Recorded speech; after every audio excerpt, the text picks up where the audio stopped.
Nagbabalik po muli ang inyong lingkod at nagbabalita ng mga balitang dapat nating malaman dito sa ating bansa. Ito ang Balitang Pambansa. Atin ngang matutunghayan sa channel na ito kung ano ang nangyayari sa loob ng ating gobyerno at syempre tumutulong na rin sa ating mga mamamayan na malaman ang katotohanan dahil mayroon tayong karapatan na malaman ang tunay na nangyayari sa ating bansa. Ngunit bago natin panoorin ang balita, huwag niyo pong kakalimutan na mag-subscribe sa ating channel at pindutin ang notification bell para lagi kang maging updated sa ating mga bagong videos na ina-upload araw-araw. At sa ating mga solid viewers naman dyan ay maraming salamat naman po sa walang sawang pagsuporta. At syempre, huwag din pong kakalimutan mag-iwan ng like at i-share ang ating mga videos. At kung mayroon ka naman pang opinion, ang ating comment section ay bukas para sa inyong mga hinaing. Ito na nga mga kaibigan, ating panoorin ang buong video. Salamat po muli and God bless!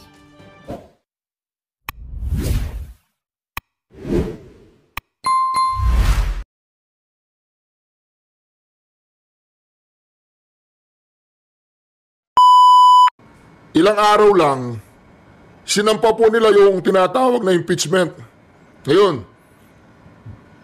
isinampa naman ni Senator Bondoc, Congressman Speaker Bebot Alvarez, si Atty. Topacio at ang kanilang mga kasamahan ang tinatawag na reklamo nila sa ombudsman. Ngayon, meron pong bagong kaso ngayon si VP Sara Duterte. Sabi niya, nagreklamo kay Supreme Court, impeachment. Nagreklamo kay Ombudsman, buhay nating NBI. Yan po ang mga pag-uusapan natin ngayong mga reaksyon. Pero simulan naman natin dito. Ang impeachment ba ay matutuloy? Ang impeachment ba ay valid? O ang impeachment ay patay na? Ito po, pakinggan po natin si former Senator Tito Soto. Yung issue kaya pwedeng i-take up talaga ng maaga na Supreme Court yun. Justiciable meaning ang tatanong, ang question Kasi is... may mga issues na mga based on, let's say, controversy or issue na hindi tinatanggap ng Supreme Court. Kasi yun nga yung tinatawag nila hindi justiciable. Pero ito, justiciable yung issue na SP, sorry, ang pwedeng questionin ay yung yung pagtawid from 19 to 20 years. Makakatawid ba o hindi? Based on those two rules, both of the impeachment court, the rules of the Senate as an impeachment court, and the rules of the Senate as a legislative body. Yung sinagsasabing hindi pwedeng tumawid ay rules of the Senate as legislative body. Yes. Because? Wala. Kasi nakalagay doon na pag-end ng Congress, end din All kaya adjourn sine die, which is without day. Diba, maliwanag po, pag-end po ng Congress, yung impeachment ni VP Sara, wala na, tapos na. Pero ang argumento naman daw po, dito sa kalagayan po ng kaso po ni VP Sara Duterte, hindi raw po ito legislative problem. Hindi raw po ito bill, hindi raw po ito batas. Ito raw po ay kaso na dapat panagutin. So, from Senate, nagiging judge daw po sila. So, Judge Senate or Senate Judge. Pero para sa akin, mga ka-reaction, hindi po kasi sila judge Naging judge lang sila dahil doon sa impeachment complaint. Dahil sila po yung may kapangyarihan na mag-judge. Pero technically, mga senator pa po sila. Kasi po, ganito po yan hindi po ako lawyer Senator po sila So naging judge sila kasi po ang impeachment proceeding, isa po yung political exercise. Hindi naman po yung tama-mali dyan Hindi po. Ang usapin dyan sa impeachment, paramihan yan It's a number game. Hindi po yung, malinaw yung ebidensya. Malinaw. May kasalanan ka. Pero boboto ko sa'yo, hindi guilty. Di ba? Kasi nga kaalyado kita. So dito po, hindi po natin pwedeng sabihin na ang mangyayari kay VP Sara Duterte sa kanyang impeachment, it's a judiciary process. Hindi po siya judiciary process. It's a political exercise. Hindi po katulad nung sa judge, judiciary process yan. Is guilty or not guilty. Dito sa impeachment, hindi po pinag-uusapan dito, guilty or not guilty. Ang pinag-uusapan dito, Kaalyado ba kita o hindi kita kaalyado? Gusto ba kitang ma-impeach o ayaw kitang ma-impeach? Yun po ang usapan dyan. Kaya yung sinasabi nilang pwedeng i-continue doon sa next Congress, ang malaking katanungan, judiciary body ba tayo? Hindi. Legislative body tayo. Judiciary, legislative, executive. So ito po yung argumento ngayon ng kampo ni BP Sara. Since hindi kayo judiciary body, kayo ay legislative body, hindi nyo pwedeng i-apply yung tinatawag na continuity na kung hindi natapos yung kaso, may bagong judge na hahawak, may bagong west na hawak o may bagong jury na hawak. Hindi po ganun yun eh. Hindi po ganun kasi yung mga papasok, hindi naman sila mga judge eh. Mga senador sila. So, papasok po dito yung tinatawag nilang separation of power.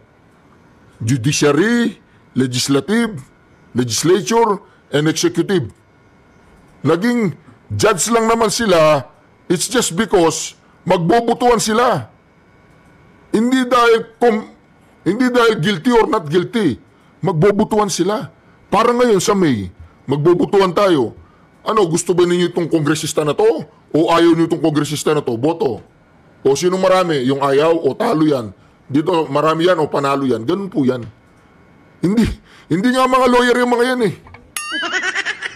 Hindi nga mga abogado yung mga yan. Hindi nga mga judge yan. Hindi nga umawak ng ano yan eh. Kaya nga, meron ng kasong ganyan na nangyari dalawa. Ang utos po ng Supreme Court, no. Stop. Kasi sinasabi ng inyong mismong batas ng rules ng Senate, pag natapos na ang lahat, tapos na yan. Hindi ba madaling intindihin yun? Kailanman hindi magiging judge ang mga senador. Kailanman hindi pwede magiging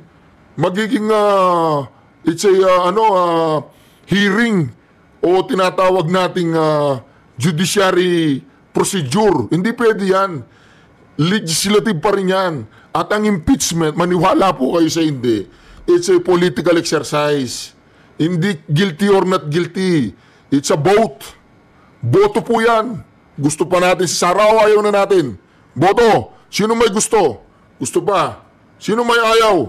Ayaw. O dalawa lang yung may ayaw. O panalo, gusto. Continue. Naiintindihan po ba ninyo? Kaya dito tama yung unang sinabi ni Tito Soto. Tama yung unang sinabi niya na kailanman hindi pwedeng maging judiciary body ang Senate. Legislative po yan. Hindi mo pwedeng gawin impeachment court. Hindi impeachment court yan. Botohan yan. Political yan. Paramihan na number yan. Hindi usapan dyan guilty or not guilty. Wala kayong dapat patutunayan dyan. Ang dapat dyan, pagbotuhan nyo, gusto o ayaw, tapos. Simple po yun. Di ba? O, pakinggan po natin ha. Sir, sino ba Impeachment pwede? po hindi po legislative work. Oo. Correct? Oo, hindi nga eh.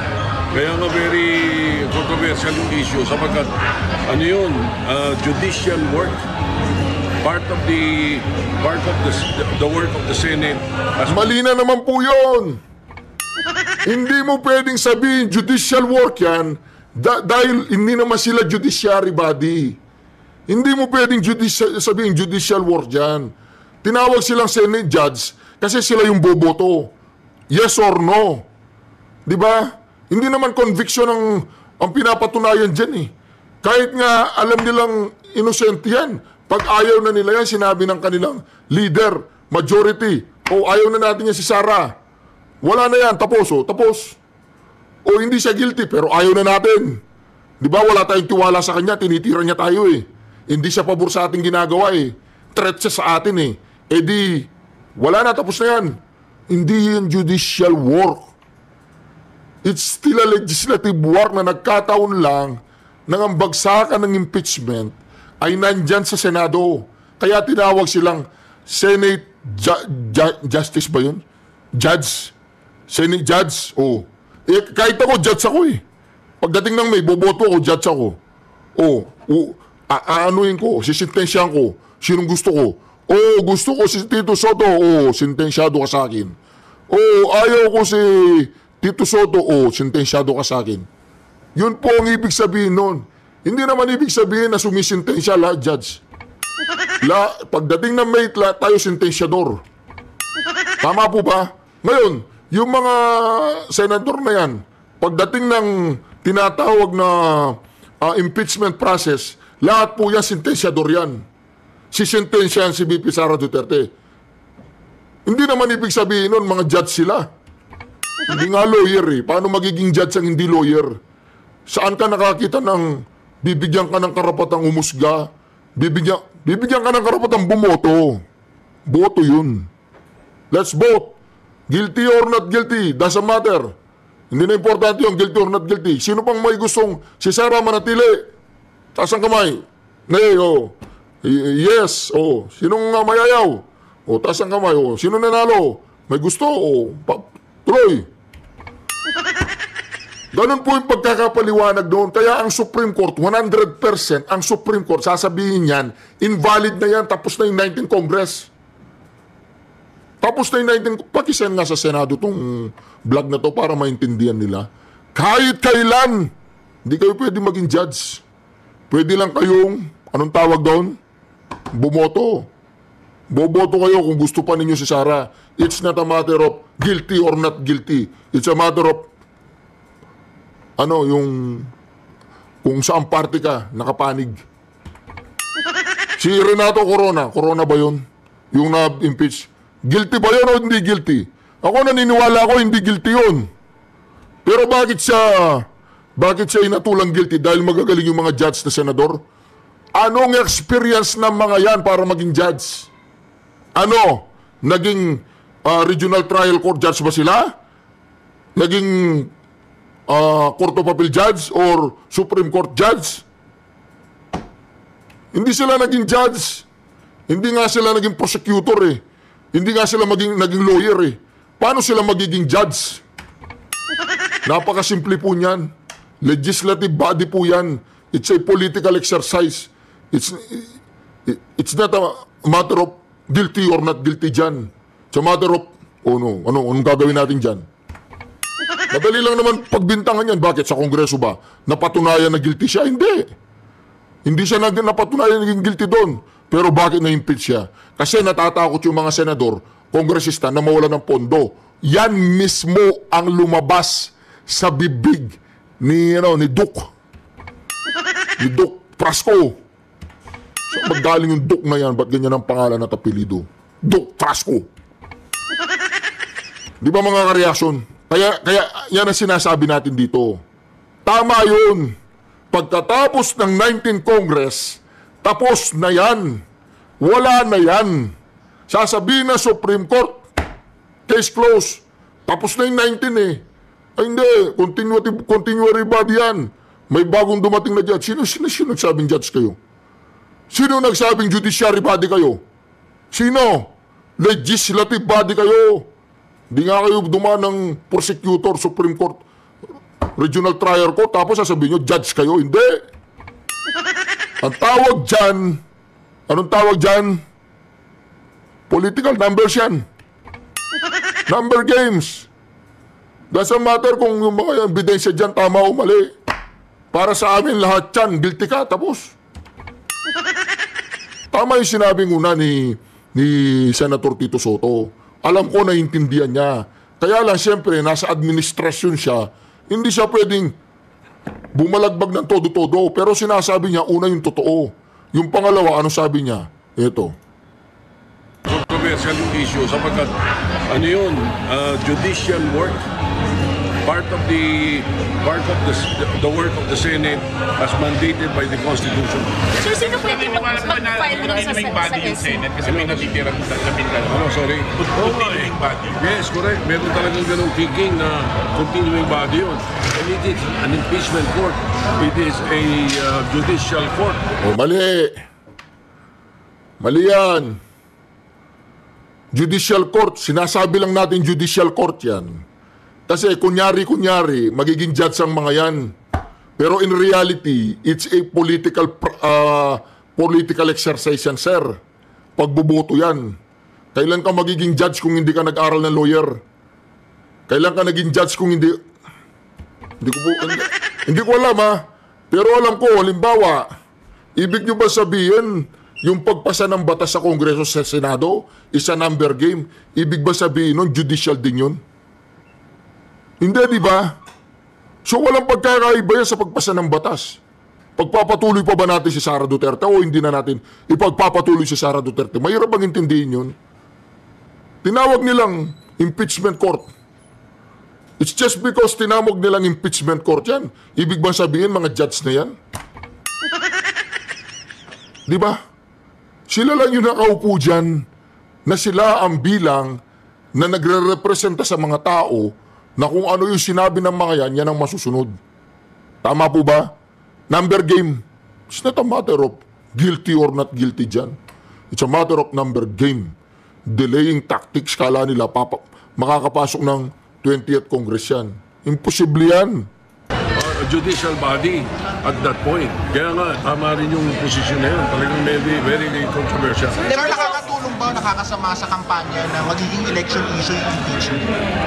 I don't think it's going to be an election issue. Wala namang mga kandidatong involved sa impeachment eh. Hindi pa natin alam kung sino yung mga senador na mapapasok sa 20th Congress. So, I don't think so. Sir, when you were watching the impeachment, did you see it as a good political move or a good I move was for not able government? to watch it, I'm sorry. I just found out that they... When you learned about it, sir, did you think it was a good move? No, I don't know. I have no comment on that matter. Sir, sino yung best na mag-file sa SC? Sino yung best na mag-file sa SC? No question. Sino yung best na mag-file dapat sa SC? Para i-question. Anybody? Anybody. Oh, di po ba mga ka-reaction? Yan ang sinasabi natin dyan mga ka-reaction. Tama yung sinabing una ni Senate President na pagkatapos ng 19th Congress, close na yan. Close na yan. Sabi, all. Di ba walang exemption doon? Di po ba? Ina-apply nila yung rules ng law court. Ina-apply nila yung rules of court. Ina-apply nila yung judiciary rules. Paano mo i-apply yung judiciary rules na hindi nga judiciary ano yan, anong tawag doon? Merong sangay ng gobyerno. Hindi nga judicial ano yan eh. Oh, yung judicial, yung legislative, tsaka yung executive. Legislative yan eh. Kahit kailan hindi pwede magiging judiciary system ang gagamitin mo dyan. Legislative system pa rin ang gagamitin mo dyan. Ang hirap bang intindihin yun? Meron ng rules ang Supreme Court dyan. Nagpalabas na siya ng rules. Iimbestigahan ko yun. O ito po ha, pakinggan po natin ito. No, I'm sure nabasa nyo na yung mga ulat. Meron silang panabla dyan. Hintayin nyo ha. Yung sa ombudsman, di ba yung Supreme Court, ang panabla nila yung impeachment. Yung pagsampa nila sa ombudsman, meron po silang panabla. Hintayin nyo po, maya-maya sasabihin ko kung anong panabla nila. Yung sa Supreme Court, yung impeachment. Yung sa ombudsman, sasabihin ko kung anong panabla nila. Yung dalawang punto, yung pangalawang punto si Rog Gutierrez ng One Rider Party List po ang nagsabi ng punto na yon. Pagkakataon po para masagot nyo yun, Kong Bebot. Iba po yung sa Korte Suprema, ma'am. In fact, meron na naghain doon ng petition to declare the 2025 budget unconstitutional. Pagkitawagan mo nga si Rog. Tatawagan ko lang si Rog. Kasi telepono ko, walang yatong Rog na to hindi siya nakikinig sa teacher Hindi ka nakikinig sa teacher? Asan ka? Hello, Rog? Wala stick ka, Rog One Rider Party List ka ba? Bakit rider ka? Ano yung motor mo? Ano yung motor mo? Ba't One Rider Party List ka? Hindi ka pala rider. Marunong ka magmotor? Ano yung motor mo? BMX? Hindi motor yun, bisikleta yun. Narinig mo? Si Speaker Alvarez, meron na sa Supreme Court, meron pa sa Ombudsman. Congratulations, Rods, ha? Rods, pasensya ka na, Rods, ha? Oh, we're friend. I don't know how to speak in English, my friend. Right? Very good. Oh, wag ka na magalala. Meron na Supreme Court, meron pa sa Ombudsman. Saan mo pa gustong ipadala yung reklamo? Ha? Wala na. Oh, manahimik ka na, ha? Okay, bye. Wala sa ayos to Rods na to, ha? Pinapakialaman niya tayo kung saan natin gustong dalhin, ha? Ba't natatakot kayo kay Martires? Ba't natatakot kayo? Anong problema ni Martires sa inyo? Huwag kayong matatakot kayong Ombudsman Martires. Dahil titirsin niya kayo, huwag kayong magalala. Tuloy natin to. Ito po ang petitioners doon. Isa si Attorney Vic Rodriguez at isa naman ay si Congressman Sid Ungab ng Davao City. Ngayon, kakibat doon sa petition sa Supreme Court, since meron ng krimen na nangyari dito sa House of Representatives, kaya po kami pumunta sa Ombudsman dahil yan po ang tamang ahensya kung saan namin dapat ihain yung demanda. Oh, okay. Ako naman, gusto kong malaman po, Kong Bebot, bakit po ang sinasabi ngayon ng mga ibang kongresista ay bakit puro mga kongresista lang po ang kasama po doon sa inyong reklamo? Bakit hindi po, wala po kayong sinamang mga senador? Gayon, sama po yun, di ba, BICAM doon, from the House of Congress, tsaka sa Senado, bago po inakyat po yan sa Presidente para pirmahan. Bakit, why are you zeroing in lang on the congressmen? Why not include senators? Kasi yung mga congressman, sila yung akap-akap ng akap-akap. Sila yung may hawak ng kaban. Sila yung nasusunod. O insertion, sino naglalagay ng insertion? Kaya nga hindi pumirma si Bato de la Rosa. Tama lang yan. Tama lang yan na Speaker Bebot Alvarez na hindi mo dinama yung mga senador. Bakit? Kaya nga hindi pumipirma yung mga senador dyan, nagreklamo eh. Kasi ang daming insertion dyan pagkatapos pinirma sa BICAM. Pagdating ng DAA, pagbukas mo, may iba-iba ng mga numero dyan. Reklamo yan ni Bato de la Rosa. Kaya hindi siya pumirma. Ngayon, anong problema nun kung hindi natin dinamay yung mga senador? Tama lang yun na hindi natin dinamay yung mga senador. Ba't idadamay mo yung mga senador? Di ba senador yan eh? Ganito kasi yan, ma'am. Dahil yung crime po nangyari sa House of Representatives.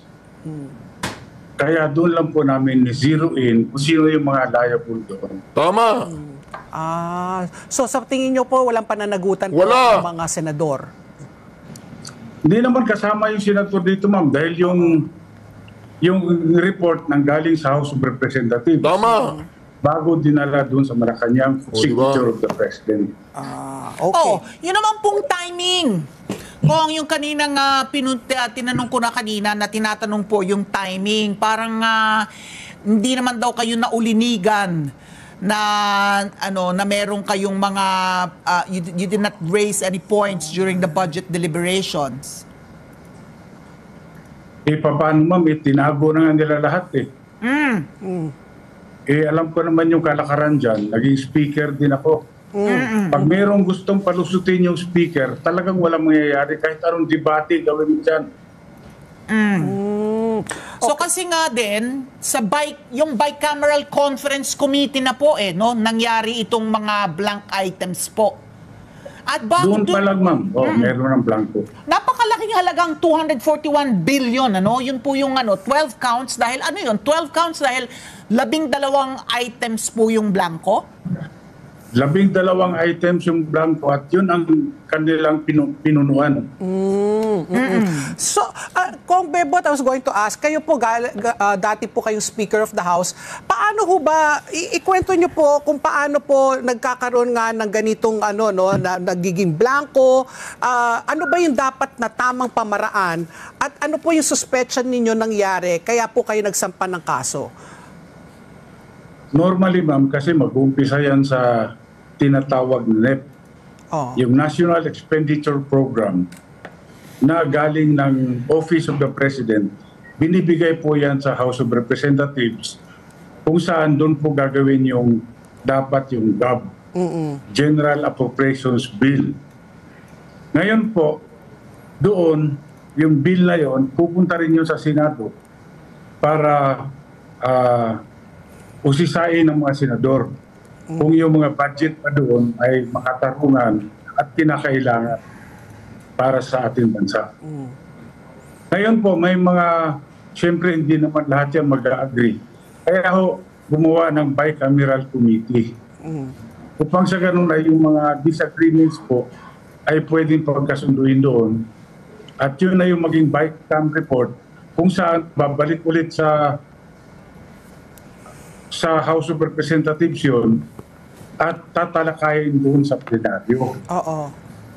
So doon po, either aprubahan o hindi ng plenaryo. Ngayon, kung ano man yung maaprubahan ng plenaryo, mabubutuhan po doon. Yan po ay magiging enrolled bill. Tapos magkakaroon na ng printing ng final version bago po yan papadala sa Malacanang for signature of the President. Okay. Kasi I was going to... Ngayon po dito ang nangyari, yung BICAM report ay mga blanco na hindi naman dapat nangyari. May mga blanco. Oo. Pero kung Bebo...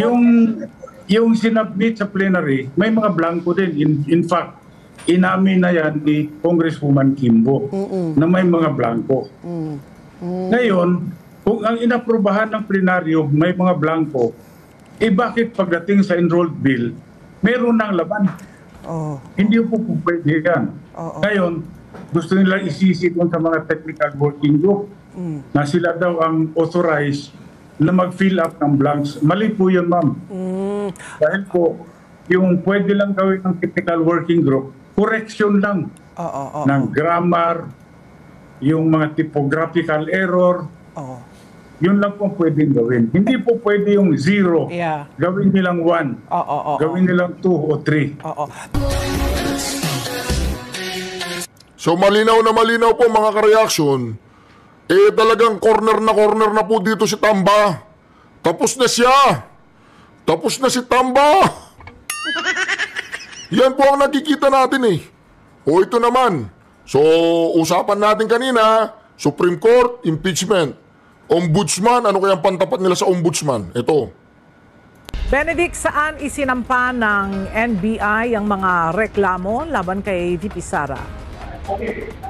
Magandang tanghali, Ella, na isumite na nga kaninang umaga ng National Bureau of Investigation sa Department of Justice ang reklamo laban nga kay Vice President Sara Duterte.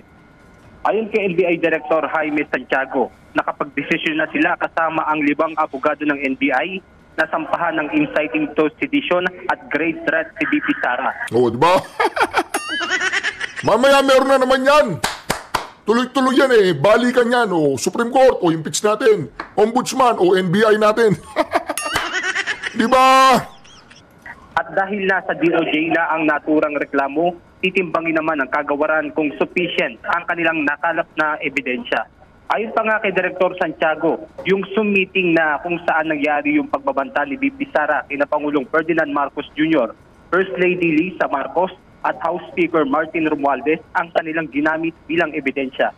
Kaya rin anya ipinatawag ang mga media at vlogger na dumalo sa nasabing meeting ay para makakuha sila ng statement.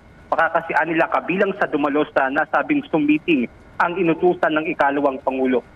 Pagtitiyak naman ng NBI na nais nilang mapanatili ang pagiging patas, apolitical at walang pinapanigan at wala rin anilang nag-uutos sa kanila. Sa inilabas nga statement ni Vice President Sara Duterte ay inasahan na nga niya itong pag-action ng NBI sa DOJ. At yan muna ang ating update mula rito sa Pasay City. Anak ka ng